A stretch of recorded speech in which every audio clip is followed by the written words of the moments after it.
Hello and welcome to the 20% Berlin podcast, the companion podcast to the 20% Berlin newsletter. I am 20% writer Andrew Bulkley, and I'm joined this week, as always, by co-writer Maurice. Frank. Hello, Andrew. How do you do? I'm doing well, man. I'm doing okay. I had a hectic week. It was my wife's birthday, and we had, I think, 3 different visitors from out of town last week. And I got nothing done because I was just spending the whole time celebrating my wife's birthday and dealing with visitors. Saying this is where the Berlin Wall used to be, stuff like that. We had 2 visitors who basically were just here for our apartment. They weren't here to see us. They were not here to see Berlin. They just kind of wanted a place to stay that was not home, which is weird. It's a very weird situation. We're just basically, so I thought next time I'm just going to buy them a spot at the camping ground. I'll just pay for it. Okay. Because then I don't have to wash sheets. Yeah. And then I was talk about another thing later on under Bear's knees. But that was my week, was just like dealing with visitors. And you? I had an annoyance at Coffee Fellows today, my least favorite national coffee chain. I like the fact that they say they basically set themselves up as like impromptu co-working spots. I appreciate that about them. But I hate their logo. Yeah, I don't care about the logo that much, but you know what I hate? Is how they have all these pre-made bagels, where they have cream cheese and then vegetables and cheese and all these inappropriate things on the bagel. And then you order it and they try and put it in a sandwich toaster maker thing. Like a tramazzini. They're trying to tramazzini it. But you can't do that to a bagel. They don't, it's like, I feel like if you don't know what you're doing, just don't do it. But everywhere in Germany does that. It's not just them. Yeah.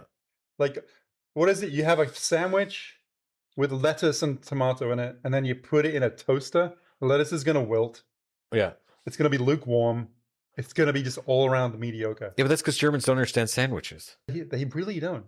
It's not a thing here. You know what I love about London? You get these sandwich bars, and it's like you just build it as you go along. And then they make it in front of you, and then it's like £4, £5, and then you have a sandwich. Like, we both know the guys that opened Dolores, and they wanted to do that at Dolores, that you build your burrito. In America, you just stand there, you tell them what you want in your burrito, and it didn't work. It's confused Germans. They want a complete meal. Though I have to say, shout out to the Rewe salad bar. They've really upped their game.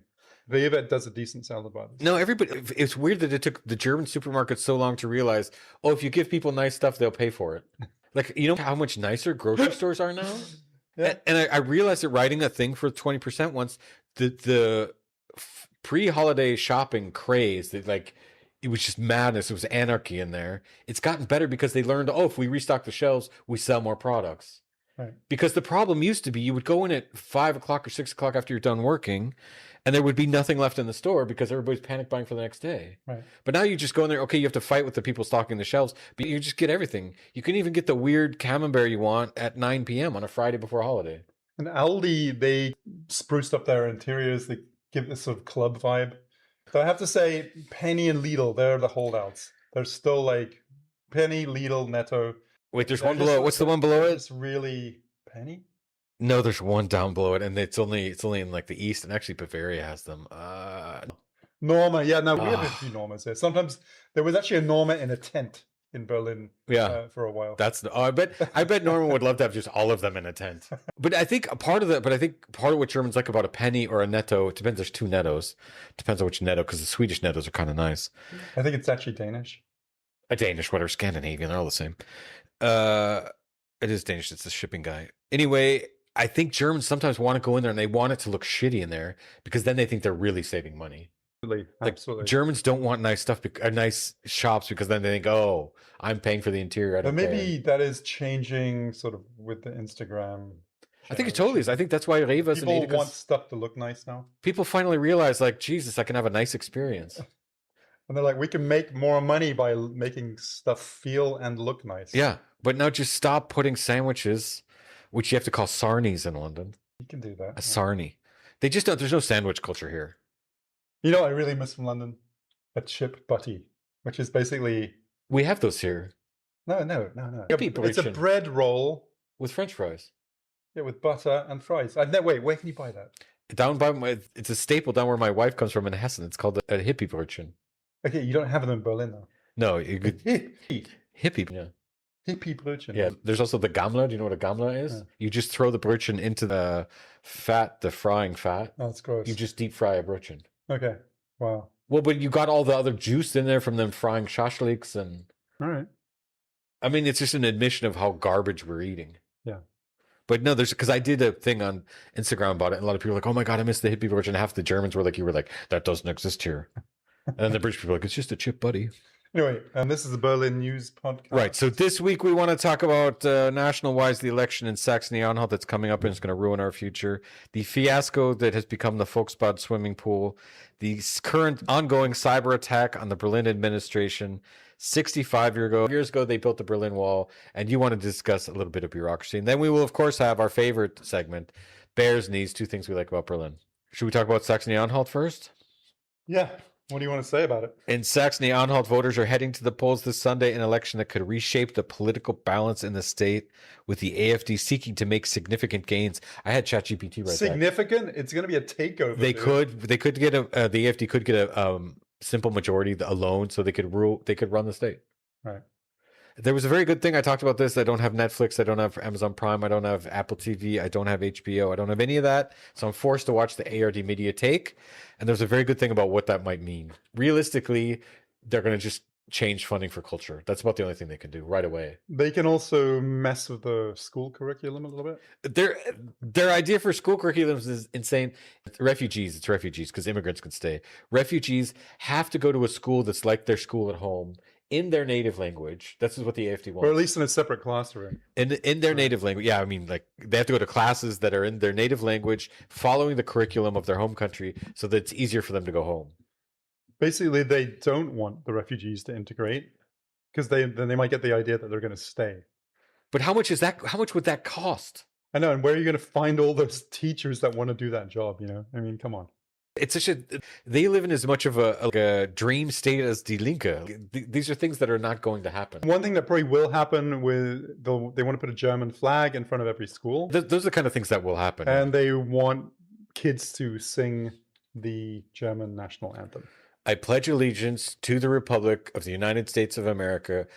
I pledge allegiance to the United States of America and the Republic for which it stands, one nation, under God, indivisible. Something like that. I said that every day, man. I said that every day. Yeah. Wow. In this, for which it's crazy. It's actually not as tattooed on my brain as I would have thought. They also want funding, like organizations who receive culture funding in Saxony-Anhalt to sign a sort of what do you call it? A document swearing that you're patriotic. Well, in that you won't give money to anything that's critical of the state. Critical of Germany. Yeah. Yeah. Well, that being the state. Which is just completely ridiculous. It's going to be like a flood of lawsuits about this if they even try anything. The Verfassungsschutz, like the last court in Germany, will shoot that down because it goes against artistic freedom and freedom of speech. It wouldn't be the Verfassungsschutz, it would be the Verfassungsgericht. I'm sorry. The Constitutional Court. Yeah.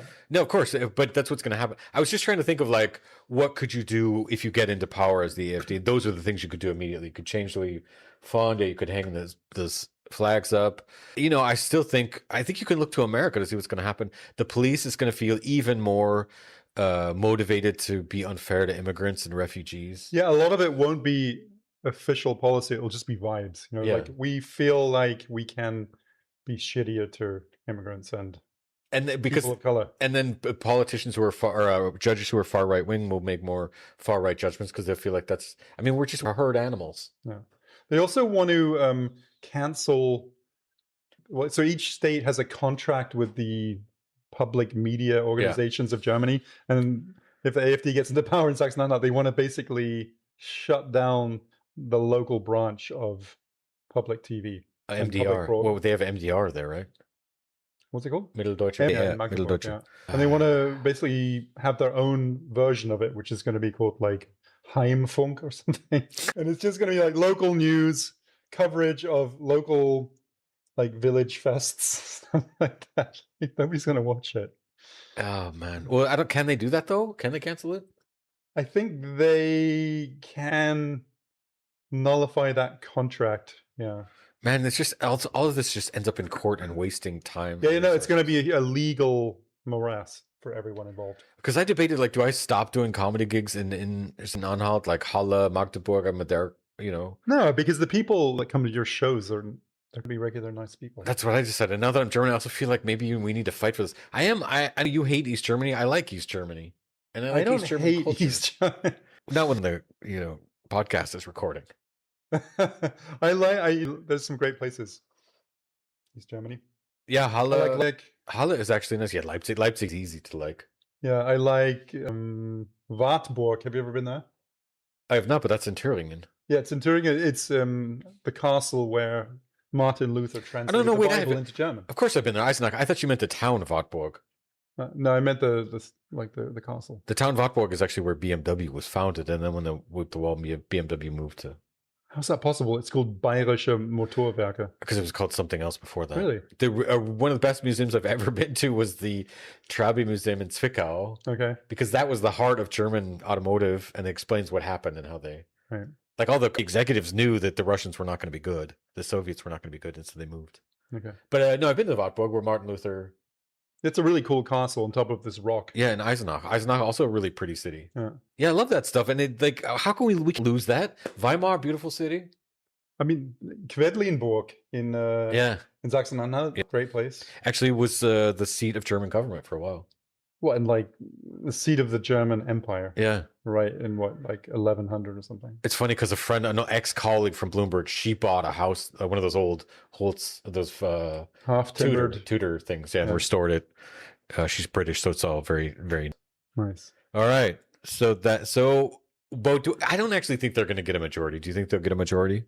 The AfD? Oh, okay. So then they were going to get like 41%, and then the CDU will get like 25% maybe, and then they'll have to kind of put together a coalition of all the other bits of everybody else. I know. It's like when you're eating dinner and you've only got a little bit of everything left, and you just have to put all of that onto one fork. You've got a little bit of the panade from the schnitzel, you've got a little bit of Jägersoße, you've got a half of a French fry left, and a mushroom. Well, the thing about AfD, it's a lot of it is to do with the popularity of their main candidate, who's probably going to be, or who would be the premier of Saxony-Anhalt. This guy Ulrich Siegmund. And he's got this sort of shaved sides, slick back, kind of right-wing looking haircut, and he's doing his campaign. He's riding from village to village on these East German scooters, the Simpsons. Oh man, He's got these little convoys that go around the. Because I'll be on, probably in the next year or two, I'll be buying a Schwalbe, a little Simpson myself. Yeah. There was this ad on Instagram. It was like, oh, you can electrify your Schwalbe. I was like, oh man, I'm gonna buy a Schwalbe and electrify it. Turns out electrifying it costs as much as the Schwalbe itself. But that is kind of AfD connotated right now. It's always been. It's East German, yeah. But the Simpson family, who were Jewish, came out and said that's garbage. Take it back. The AfD don't make any sense though. Like, I don't know, they're not going to fix the economy there. They're going to scare away skilled workers. They're going to scare away investment. What are they going to do to improve Saxony-Anhalt? It's all vibes. It's all about like, hey, middle finger to Berlin, to the federal government, to the media, to the elites, etc. But there's no real substance to it. There's a really good podcast we just listened to. The Rest is History, I think it's called. The Rest ist Geschichte. It's a German language podcast explaining what when the wall came down. And part of the reason they said the East Germans are so distrustful of the government and will vote for anything was because they went onto the street. They caused the purple. What was it? The Purple Revolution in Germany too? The peaceful revolution, whatever. Anyway, they caused the wall to come down. They got democracy, and they were just direct democracy. And then they got representative democracy, and they're like, wait a minute, nothing happens. Nobody's doing anything. Right. So it was like it was always going to be just like this revolution where it's direct democracy. We want something, it happens, and it turned out nothing happened. They just got democracy. Democracy is about stuff not happening. Yeah. Especially German democracy. 16 years of Angela Merkel just sitting there doing nothing. Also, ignoring the fact that she was East German. That came up too. Interesting. Yeah. So that's part of why the Germans now are like, we'll just vote for the AfD, fuck it. They look like they're going to do And every something. time you say they're racist or Nazi, they're just like, just don't believe the press. They're just lying about it. Yeah, though this guy Siegmund actually has connections to really far right people like Martin Sellner, who is this Austrian identitarian, right wing, basically neo-Nazi. Yeah. And a lot of the people he's hired on his campaign, they're just literally like skinhead thug types. Yeah. So yeah, but are they going to get anything really changed in this small, mostly rural state of 2 million people? No, but there's also the argument of like letting them to show how incompetent they are. Yeah. But that's a slippery slope. I guess so. I don't think they'll get the majority, but you think they might. I have no idea, Andrew. Sunday, es bleibt spannend, as the Germans say. It's Sunday in 2 weeks, right? Yeah, the 20th of September is ours. Yeah, Sunday in 2 weeks. 6th of September is. Yeah. So moving on, should we talk about the Volksbad swimming pool? Go for it. What happened, Andrew? So to begin with, the Volksbühne built a swimming pool in front as like a marketing joke or whatever. Volksbühne, as everyone knows, is a big Theater. state-funded theater in Rosa-Luxemburg-Platz in Mitte, with traditionally very left-wing. Traditionally, pieces I don't understand. With so many German literary references, I have no idea what they're talking about.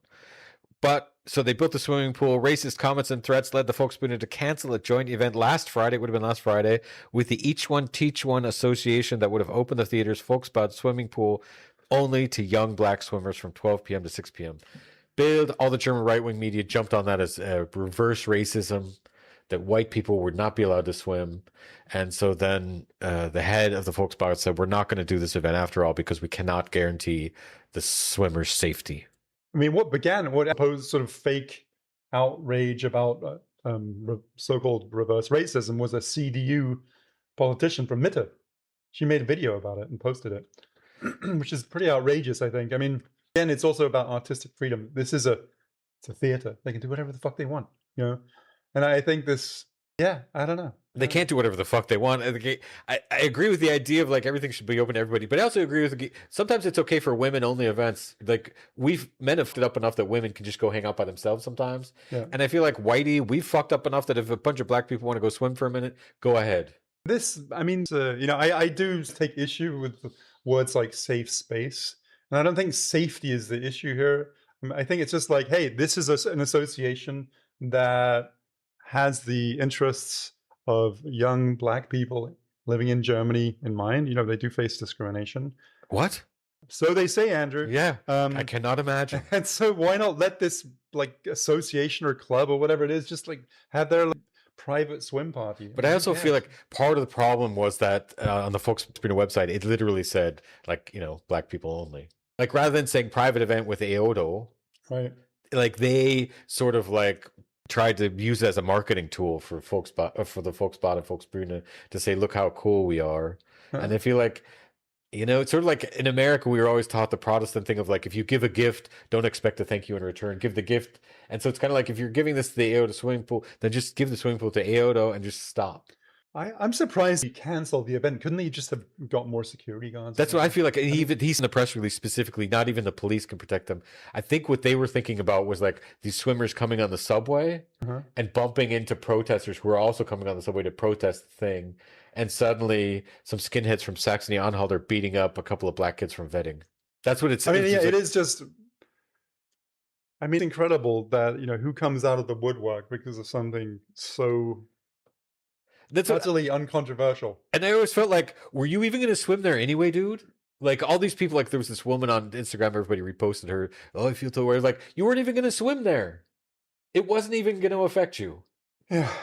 And then the Volksbühne, like at the end of the whole saga, they put up this big sign that said "Fickt euch." Fuck you. On the around the swimming pool. Well, which is a little bit ambiguous. Like, what do you mean by that? Well, but this is also kind of like it's the swimming pool is starting to kind of annoy me because one, look how much money the Volksbühne gets, and okay, like artistic actions, and he even said like the people swimming in the swimming pool are like actors, and this is like a theater piece, and I get that, but on the other hand, I feel like maybe you have too much money.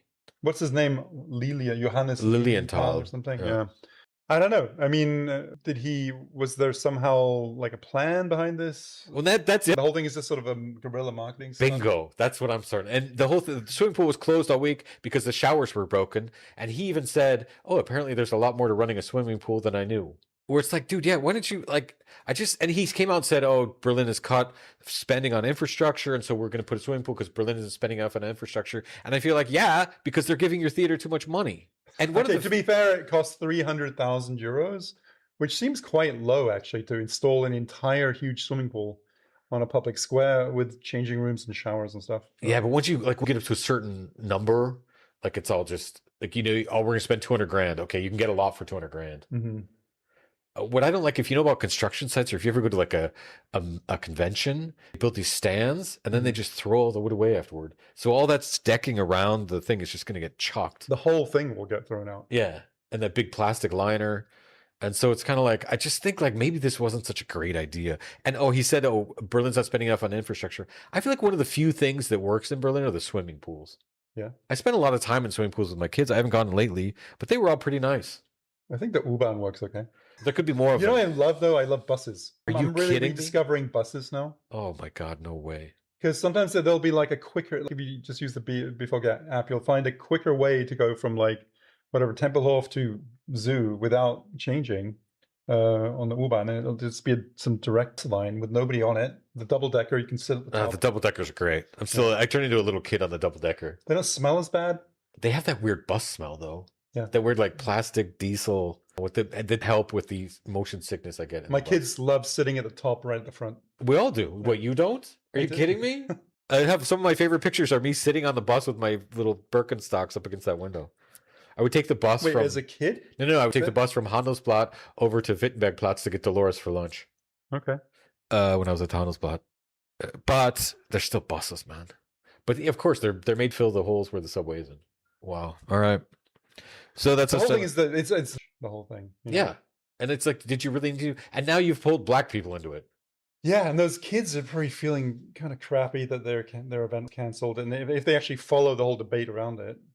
And it didn't have to be. You could have just said, "Hey, Aoto's in here on Friday, closed for a private event." Instead, he's like, "Hey, look at us! Look at this!" A bit of virtuous signaling. That's I feel like a little bit. You know, the problem is it shouldn't have ended the way it should. Everybody should be like, "Yeah, that's kind of cool." Well, I wasn't going to go swim there from 12 to 6 on Friday anyway. Right, but there are people out there who I don't know. They were from their East German childhood or whatever it is, who just see the word black. It was the Springer Presse, and then they just freak out. Yeah, Bild is West German. It's up for you, man. We believe we're under the cyber attack. Yeah, so the Berlin government announced on Monday that the state's IT network was hit by a cyber attack, with hackers exploiting a vulnerability in both the housing and urban development, as well as the transport departments. Sensitive data has been stolen, authorities said. We don't know what it is exactly. Both departments have been cut off from the internet since Friday. A newspaper and an anonymous employee said, internet and email work is practically impossible. Obviously. They're allowed to use the phone, SMS, and fax to communicate. That's why you keep the faxes. Great thing they still have those faxes around, Oh my God. Apparently that's what the faxes are used for in Berlin, communicating within the city administration. It's still used a lot. I like the Volt poster that says Berlin has your information 5 different times. Yeah. They don't need it again. Yeah. Anyway, so they're investigating the breach. But basically, some cybersecurity experts have said that they just haven't implemented all the recommendations that they've received like years ago. And then in a separate problem, which may or may be related to this, or may not be related to this, is that it's been impossible to apply for mail-in ballots online since Friday, which is kind of serious. In the 2021 election, 15% of ballots were mailed in. And then when we had that sort of do-over election in 23, what do you think about this? Do you think it's a targeted attack to mess with the results? What Trump doesn't want mail-in ballots in Berlin either. No. I mean that could just be. I don't know. Is it the Russians or just German incompetence? I mean, the thing is, so you have to say like the election stuff. You get a piece of paper. They send you a piece of paper that says you can vote, and this is upcoming. That way, almost every day, I'm like, should I get a mail-in ballot? It's really fun. I wouldn't even be a voter helper. What are they called? But I have a gig the night before, so I'll be in the train coming back. You get paid the €100. Yeah, no, I would totally do it. I just can't because I have a gig in Beverungen, wherever the hell that is. Do you think you're going to change your mind at the last minute? Me? Yeah, like when you see the ballot. I do this thing. An impulse. When I go out to dinner, I always pick 2 things what I might order, and I'd make a decision at the last minute when the waiter or waitress is standing right there. And that's kind of how I am right now with the election. Because inside me is a little bit of an SPD guy, Mhm. but the SPD sucks right now. Like Lars Klingbeil, I just want to punch him in the face. Volt, super sexy. Love and Volt at the moment. Don't want to waste my vote. If everyone thought like that. Yeah, well, maybe everyone does. Maybe I'm a trendsetter. You're voting Volt. I mean, do I need to disclose that on this? I think it's so funny. People are, what difference would it make? I do like Volt. Yeah. Okay. They've been getting a lot of crap thrown at them on Instagram by sort of different various left-wing expat types. Like who? I don't know. There's that one Scottish guy who's like, just look at their campaign posters. I'm going to disqualify Volt based on vibes only. Oh, Yeah, that tour guide dude. the He's thick like, glasses. yeah, It was like in Vietnam. It looks socialism works, man. Ignoring how this Vietnamese killed their own people to get to where they are. Your point being? I just, whatever. I don't, though I know that I know you're talking about, I just ignore him. I don't know why my Instagram is dominated by people like by basically sort of like grouchy left wing, not just left wing. Some of them are like revolutionary left, like Die Linke are just neoliberals and stuff like that. Yeah. Yeah. Well, Like that guy Vladik. No, I tell Instagram, I told him, I was like, I don't care about these people. Or that one dude who used to write for the Berliner, what the hell's his name? Nathan. Yeah, Vladik. Oh, is that him? Well, Nathaniel Flaken. Yeah, whatever, He has dude. He's Whatever a revolutionary. He doesn't go by his real name. I mean, like Stalin. Man. when I look at that guy, Stalin wasn't his real name. when I look at that guy, I become a more conservative. Has Nathan ever paid his own bill? The guy, I think he's kind of a rich kid from Texas. Oh, as maybe always. Rich, maybe not rich, but he's definitely from Texas. As always. It's always like, dude, you don't have to pay your own bills. I have more respect for a champagne socialist that knows they're rich but just wants life to be better for everybody. Rather than like, let's screw the system. All right, we'll give away your money. It's bro. also, but he's this guy. He's a nice guy. I bump into him in kind of once in a while, but he's a Trotskyist. Yeah, whatever. Like if Trotsky had run the had won, been able to run the Russian Revolution, everything would be cool now. All right. Speaking of Russian revolutions, 65 years ago, last Thursday or last Wednesday, whatever. In August 1961, construction began on the Berlin Wall dividing East and West Berlin. Why did they build a wall, Andrew? Ostensibly to keep fascism out. Right, because fascism was dying to take over the rubble of East Berlin. Made easier by the fact that a bunch of East Germans were leaving for the West. Right. So, you know. AKA brain drain. Yeah, so they pretty much had to build a wall to keep people in. That's why they had to build a wall. Yeah. And the thing I learned actually, which was interesting, I know that statement by Walter Ulbricht, nobody is planning to build a wall. He said it like two months beforehand, right? And nobody actually asked him, are you thinking about building a wall? Like nobody was even talking about, they were talking about where's the border between Germany and the Germany's going to be like. And he said, well, West Berlin is actually on East German territory. And so like, well, where are you going to put the border? And he goes, nobody's thinking about building a wall. And everyone's like, Keiner hat die Absicht, eine Mauer zu bauen. Yeah, and he just said, no, we're thinking about building a wall. Like he really just, that's what I didn't realize that. Like for years I've said that as a joke, but that is actually what people leaked the plans. Yeah. But you know what I realized? Like, do younger generations care about the wall anymore? I remember it was such a big deal when we came here. Every round number anniversary was a huge deal. There'd be these like whatever lines of light, all these installations, like lights. People holding hands on their former border with candles and lights and stuff. And now I feel like it's just like, yeah, we know there was a wall here, but I don't really remember. I know. Well, our childhood, man, it was huge. Like Berlin was in the news every other day. Yeah. And now it's like if you open an American newspaper today, there's no mention of even Germany. Is that right? Yeah, when I was a journalist in Germany, I'd go visit my parents. I'd be like, "Oh, what are we talking about today?" And then you'd be like, "Oh, there's absolutely no German news in here."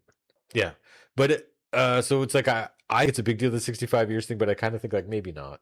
I remember like in 2005 or 2010, they were like, "Oh, we tore down too much of the wall. There's no remainder of the wall left," and everybody lived here knew exactly where the little pieces of the wall were. Like, right. It was like, what I find strange is down at the East Side Gallery how you have that long stretch of wall, and then you've got the river, and then in between you have the sort of where the death strip used to be, and now they're just building apartments in the death strip, which is kind of wild. A really ugly apartment. Like I like the one big super rich people's tower there. Yeah, like I kind of like that. The thing they built next to it is just, it looks like a Mediterranean hotel. Isn't it kind of messed up though? You got the window, and the Berlin Wall is like a meter away from your window. Well, it depends. Like if you were living on the death strip up on Bernauer Straße, that's kind of sexy.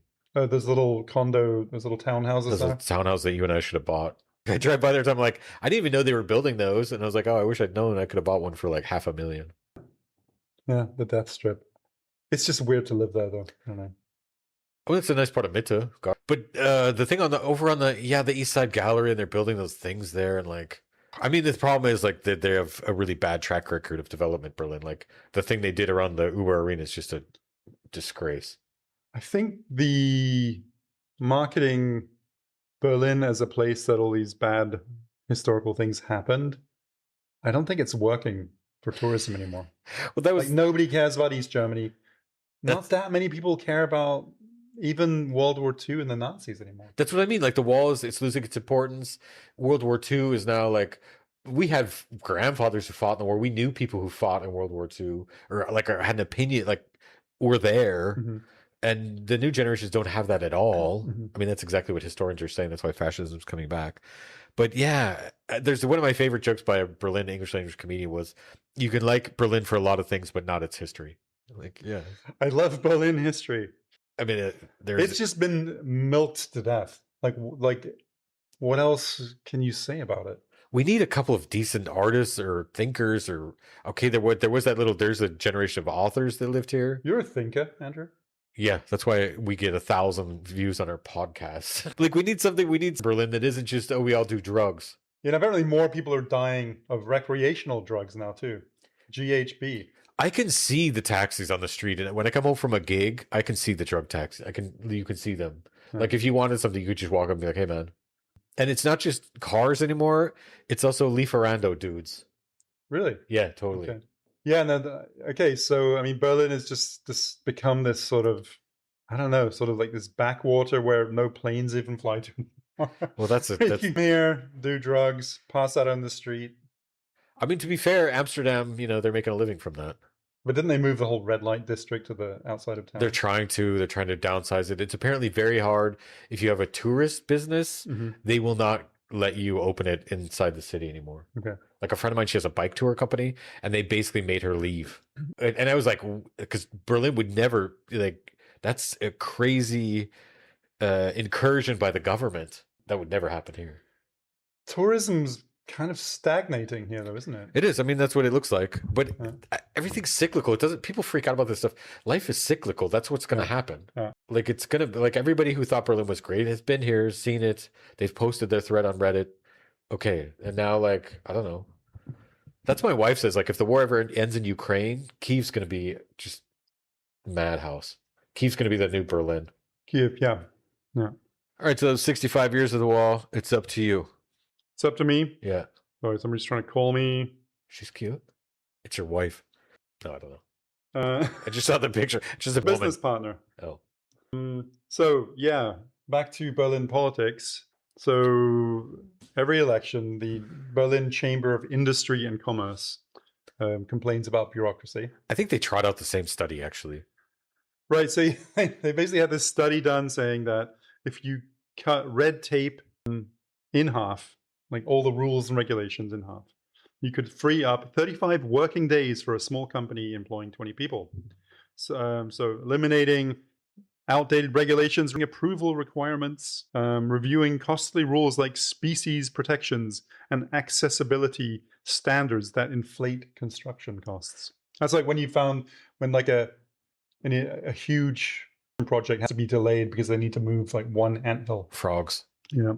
I don't entirely agree with those examples, like accessibility, but the idea I'm 100. But I mean, they're saying they could create thousands of jobs and create an additional 1 billion in economic output. It's $1 billion. It's always $1 billion. It's not that much, actually, and that's a small percent. That's not much in the big picture of Berlin's economy. Like 20% Berlin, we're a pretty streamlined operation. We're not subject to much.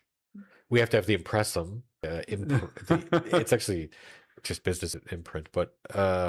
The IHK director said, what we need is a systematic review across all departments of the administration. So even that, a systematic review makes me uneasy.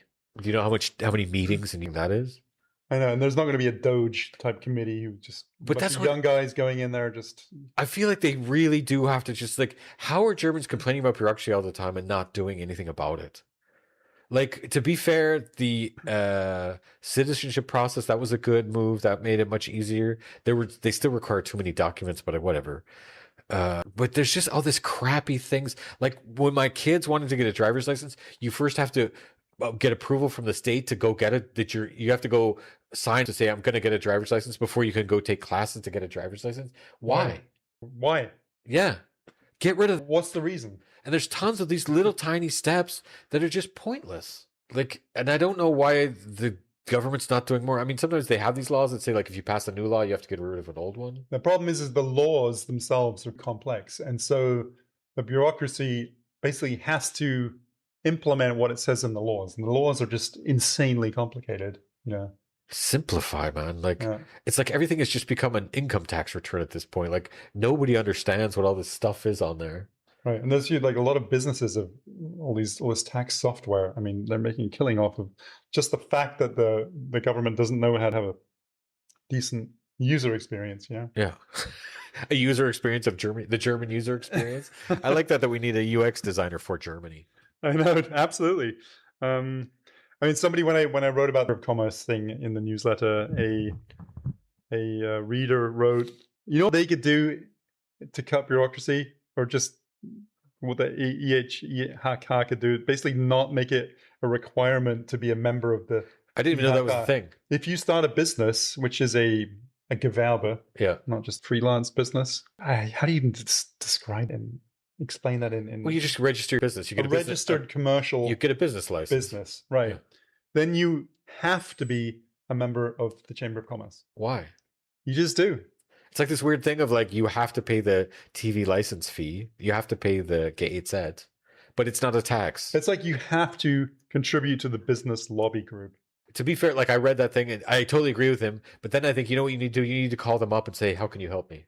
Because they have all this money. They have tons of money because all these people have to join. So they do have things that will help you.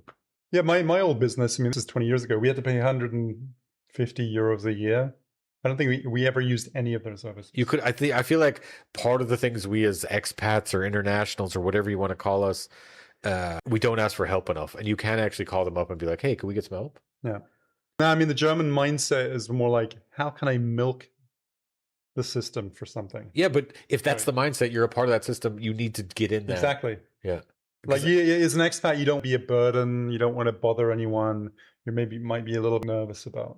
But you could see the moment, like Bramable's Donuts, very definitely at some point they were like getting a loan from Sparkasse, and Sparkasse was like, call the IHK, call the Chamber of Commerce, and then suddenly experts jumped on Bramable's Donuts as a way to make money. I think what they do offer, we call it like health and safety training for people who are opening up restaurants for free or at a low price. Like my wife got a loan for her business for Sparkasse, and she had to go to the IHK and get a business advisor. Really? Yeah. That was free advisor. Yeah, that's what I'm saying. What was the advice? I mean, he just helped her like look at how to look at figures more. Is this a good idea? Is this a bad idea? Like a business plan. Like the business plan. Okay. And then they just say the one thing we quote is, we were talking to him about. I went once with her, and we were talking to him about a friend of ours is opening an ice cream store. Mm-hmm. And he was like, it's on the wrong side of the street. I've never seen an ice cream business that survived that didn't have a southern exposure. Interesting. And they just have little things like that. And like my wife and I joke about it all the time because we'll see an ice cream store. We're like, never seen one succeed. And it's true. And so they just, they're there. Did she get good advice? I would say she got advice. Do you have an accountant? No. Oh, it's like accountant advice. It's not great, but also your life would be worse without it. Okay. Do you do your own taxes? Yeah. Jesus, I got to start doing that. I don't even know half the stuff in Elster. I just kind of like blindly click away. Oh, I just did. Put in, just make up. They don't check. I've clicked the rest and I've got to do a thing. Anyway, we've been chatting way too long. That's what happens when we get on the couch. We talk too long. It's time to get to our final and our favorites portion of the podcast. Bears knees, 2 things we like about Berlin. What's yours? Hey, we're gonna go with the Wuhlheide, man. The Wuhlheide. Wuhlheide. No, the ooze. It's not a Wuhlheide. It's a Wuhlheide. Wuhlheide. What is Wuhlheide? I don't know. It's probably the Wohl River goes through. That's what we decided. But what is the plan? What can you do there? It's a concert venue. Okay. It's an open air concert venue. I usually think is that the one out east? Yeah, it's the one down by the Union Berlin There's like a little free time, like a little forest down there, and there's a lot of things in there. Mm-hmm. So I usually don't like big concerts, like about more than 1,500 people. I don't want to be there. But it was actually nice. We went to see this German band, Anne My Kantereit. This guy has just a perfect voice. The songs are just okay, but his voice saves it. And Man, you really are going German. well, I don't have a choice. I'm married to a German. She has German friends who come to Berlin just to go to this concert. Who is this band? I've never heard of them. You've never heard the song Pocahontas? Pocahontas. Es tut mir leid, Pocahontas. It's his pet, which is some weird like double level cultural appropriation. Double level. Okay. What's the name of the band? Annen My Kantereit, which is it's the last names of the 3 members of the band. Okay. This is just you're more German than I am. I don't think so. I think you've heard it and you're just acting like you didn't. I've never, I have no idea what you're talking about. That would be like saying, I've never heard Phil Collins. I listen to German music made before 1800. That's about it. That's the most pretentious thing you've ever said. Oh, I just listened to Baroque. I don't even believe in Romantic. Anyway, I went to this band, and I mean, the thing is, like, they've got the concert experience so good now. Like, there's huge monitors. Yeah. So you're basically watching TV. And it's just a nice experience when you take the subway down there. Why is it good to watch TV? Well, because I think part of the reason I hate big concerts is because I'm used to, I don't want to fight down on there on the pitch or try to get a good thing. I just want to sit down and enjoy it. And it used to be, so you're sitting there and the lead singer's, the size of a penny. Yeah. And you can't see anything. I saw Morrissey at the Citadella not that long ago. Where people... I know he's not you're supposed to see, but I got free tickets. I like how the Citadella is all the Gen X bands. Yeah. It's like people get a new hip and they go there and dance. It was really quite empty. There were like 3,000 people. Good. OMD was there, I guess, yesterday. Anyway, I saw Patti Smith there. Yeah, so the thing is, but now they have these monitors. They're nice monitors, yeah. And so there's a cameraman standing right in front of Patti Smith, yeah. So you feel like you're closer. Yeah, and it gives it a nice there. And then I just happened to be sitting next to. I wrote about this Hubertus Heil, the former labor minister. Okay, turned out to be a very nice guy. Yeah, because I kind of insulted him. I was like, "Oh, you used to be the labor minister. What are you now?" What is he now? He goes, "I'm a person." He's getting that like whatever euros a month just to take it and think about his career. He's still a parliamentarian. Is he? Okay. Yeah. He's worked the longest in SPD. He was super nice. We bonded. Nice. So I think like Wuhlheide, it's not a bad venue. It's easy to get to with the train. Then we got off the train and they have like a little park train, like one of those little hobby train things. Yeah. They're like €2, we'll take you right to the stage. Jumped on that thing. Mm-hmm. Volunteer railway. I've always wanted to take that thing. Every time I've been down there, I'm like, I want to take this train someday. And so it was a nice experience. Easy, like there were no lines for the beer. Also a plus. Mm-hmm. How much was beer? I think it was €6. Damn. But you know what I hate. You go to a concert and you've got to pay like you have to pay €2 deposit for the plastic beer cup. Yeah. And then they give you these chips. Then you always use the chips. This one, they're of course Annen My Kantereit tour cups. So you can take them back and get your deposit back. Mm-hmm. Or because we're drunk at the end of the show, yeah, they were here. Yeah. I want them. No, I still don't understand the band. Can you say it again slowly? Annen My Kantereit. What? It's the last name. It's like the lead singer is Henning Mai. Whatever. I don't know the other two dudes. I'm not going to listen to that. You've heard it anyway. Do you want to hear my bear sneeze? My bear sneeze is, now the weather is getting cold and we can complain about Berlin weather again. And you don't know what the hell to do on the weekend with the kids. Take them to the Technical Museum. The Technology Museum. I feel like I had this as a bear's knees once. You did? Or at least thought about it. It's not, I checked, it's not a bear's knees map. Folks, we have a bear's knees map on 20%.berlin. You can see all the former bear's knees. Did you really just say folks? Folks. No, you just the fact that you're using the word folks. You really do like German music from before 1800. No, what do you mean? Obama said folks. Yeah, Obama's like a boomer. Right. Anyway, what are we? We're Gen Xers. Okay, yeah. I mean, to everybody else, we're boomers. Trains, planes, automobiles. I love the technology. It's one of those things I don't go enough. Yeah.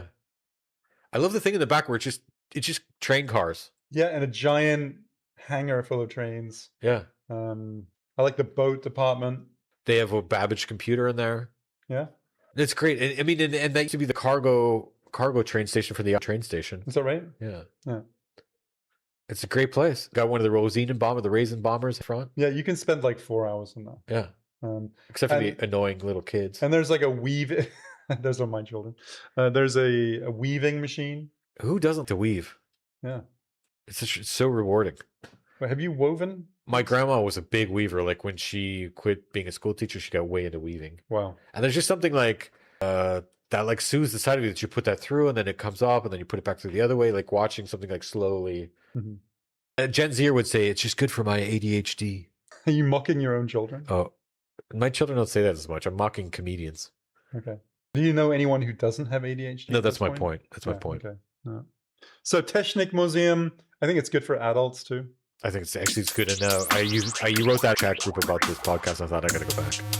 100%. All right, Maurice, thanks for coming over. Thank you, Andrew. Let's hope I get some clips. Tschüssikowski. Bye.